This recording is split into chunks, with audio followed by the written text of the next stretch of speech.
Terima kasih, Anda masih bersama kami Damai Indonesiaku dan kita akan lanjutkan lagi untuk menjawab pertanyaan berikutnya akan disampaikan oleh Ibu Mei. Silakan.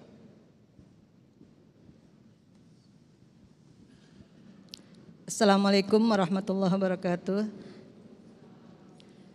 Pak Ustadz, Pak Kiai, saya izin bertanya, bagaimana cara kita sebagai orang tua memberikan pengertian kepada anak remaja kita saat ini yang dalam berkasih sayang itu ada momen-momen tertentu.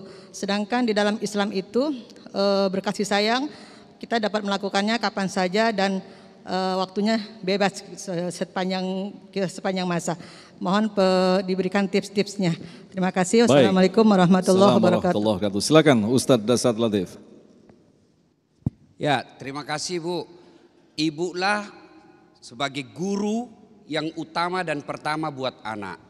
Maka berkaitan dengan budaya asing, tentu ibu harus lebih telaten, lebih waspada terhadap pertumbuhan anak. Zaman saya kecil belum ada medsos, tapi bagaimana itu ibu-ibu zaman dulu, maghrib sudah harus ada anaknya di rumah. Kalau pergi belajar kelompok, ibunya ikut. Kalau pergi sekolah anaknya ditunggui dulu. Sekarang pengaruh medsos luar biasa. Anehnya ibu-ibu makin longgar mengajarkan anaknya, makin longgar mengajarkan akhlak kepada anaknya. Maka ibu jadikan anak sebagai ladang amal dalam mendidik. Kalau ibu menjadikan mendidik anak ladang amal, maka tidak ada kata capek. Maka dia akan berkata, biarlah saya tidak cari nafkah, biar saja suami saya kerja, saya didik anak saya. Insya Allah akan jadi pahala. Bagaimana cara mendidiknya? Itu ada dalam Quran ibu. Surah Luqman. Pertama diajarkan, ya bunayya, wahai anakku, la tusyrik billah, jangan kau serikatkan Allah. Ajarkan anak kita. Anak-anak senang dengan lagu, maka ajarkan akidah dan tauhid melalui lagu.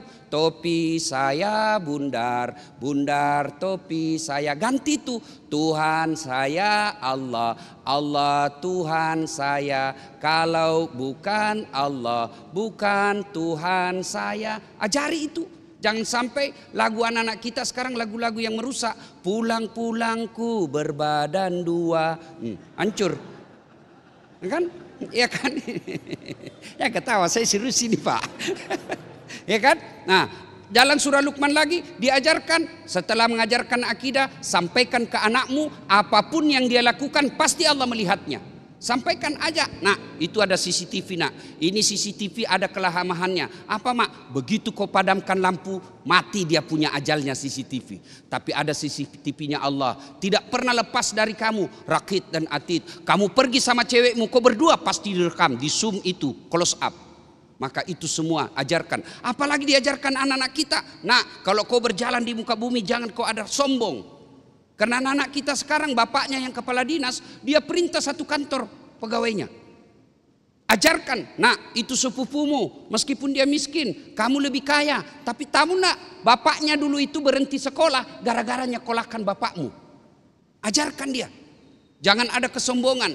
Nah ini semua bisa terjadi kalau ibu telaten mendidik anak. Sayang seribu sayang, siapa yang didik anak kita sekarang? Medsos. Siapa yang didik anak kita sekarang? Jalanan.